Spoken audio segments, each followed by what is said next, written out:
সিউড়িতে ফের বিক্ষোভ বিজেপির। তিলপাড়া ব্যারাজে ফাটল, এসপি অফিসের সামনে বিক্ষোভ বিজেপির। সংস্কারে গাফিলতির অভিযোগ তুলে বিক্ষোভ দেখানো হয় বিজেপির তরফে। ছবিটা একবার দেখুন।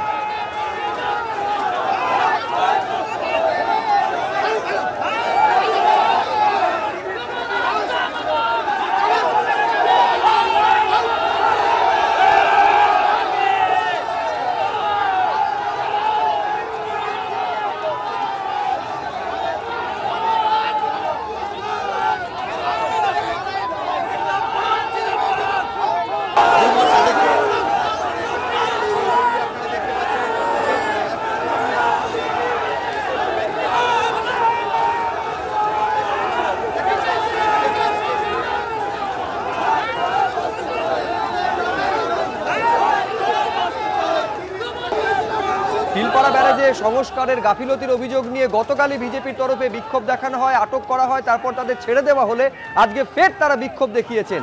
পাশাপাশি দুটো ছবি আপনাদের সামনে আমরা রাখছিলাম, একটা গতকালকের ছবি, একটা আজকের ছবি। গতকাল যে ইস্যুতে বিজেপি বিক্ষোভ দেখায়, তারপর তাদের আটক করে পুলিশ, আজ ছাড়া পেয়ে ফের বিক্ষোভ দেখিয়েছে বিজেপি।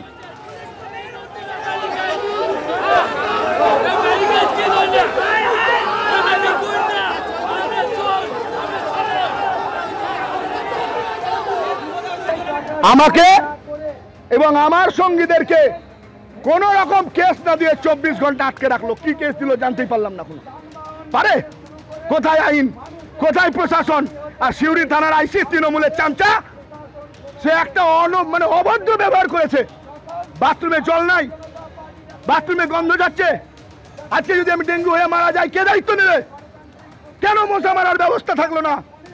কেন একজন রাজনৈতিক কর্মীর সঙ্গে, রাজনৈতিক নেতার সঙ্গে যে ধরনের ব্যবহার করা উচিত ছিল সেই ধরনের করা হলো না? চামচাগিরি। কেষ্টমন্ডল সেদিনকে ছিল দুবরাজপুরের ওর আন্ডারে, আর পৈতৃক সম্পত্তি ছিল নাকি? না বাবা তো কেউ ছিল, হ্যাঁ? তাকে সেই দিনকে নতুন ঘর দিয়েছিল, নতুন খাট দিয়েছিল। আর আমরা রাজনৈতিক কর্মী বানের জলে ভেসে এসেছি। বারবার বলার পরে বাথরুমটাকে ফিনাইল দিল না, বাথরুম পরিষ্কার করলো না। অনৈতিক অত্যাচার, প্রাণে মেরে ফেলার পরিকল্পনা করেছিল, অন্ধকারে রেখেছিল প্রায় 1 ঘন্টার বেশি। আমরা এর তীব্র প্রতিবাদ জানাচ্ছি। এসআইআর বিরোধিতায় সরব বিরোধীরা। বিহারে কোনো অভিযোগই জমা পড়েনি, এমনটাই দাবি নির্বাচন কমিশনের। বিহারে সংশোধিত ভোটার তালিকায় খসড়া প্রকাশের পর কোনো অভিযোগ এখনো পর্যন্ত জমা পড়েনি। সব রাজনৈতিক দলকে ভোটার তালিকার খসড়া পাঠানো হয়েছে, কিন্তু এখনো পর্যন্ত অর্থাৎ 2 দিন হয়ে গেলেও এসআইআর নিয়ে কোনো অভিযোগ জমা পড়েনি জানালো কমিশন। বিহারে বাদ পড়েছে 65 লক্ষের বেশি ভোটারের নাম।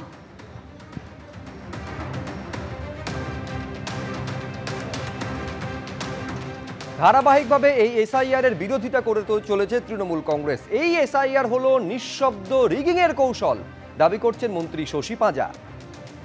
বছরে তো 3 বার 4 বার করে যখন সংশোধন হচ্ছিল, আমরা কিন্তু এই সংশোধনী কাজ করতাম, কিন্তু অদ্ভুতভাবে এইবারে এসআইআর যেটাকে সাইলেন্ট এবং ইনভিজিবল একবারই রিগিং করার যে প্রয়াস, আর মানুষের ভোটটা বাদ দেওয়ার এই যে অদ্ভুত এই প্রয়াসটা, সেটাকে আমরা একটু নজর রাখছি। এসআইআর আগেও হয়েছে, এখনো হবে, কিন্তু এত হইচই কেন হচ্ছে?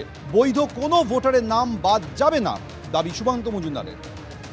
এসআইআর তো এর আগে প্রতি নির্দিষ্ট সময় অন্তর অন্তর হয়েছে।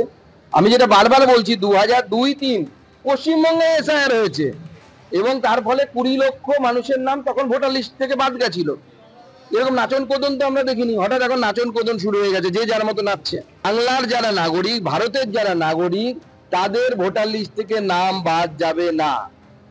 বাংলাদেশ থেকে যে সমস্ত উদ্বাস্তু এসেছেন হিন্দু, তাদের নামও ভোটার লিস্টে থাকবে।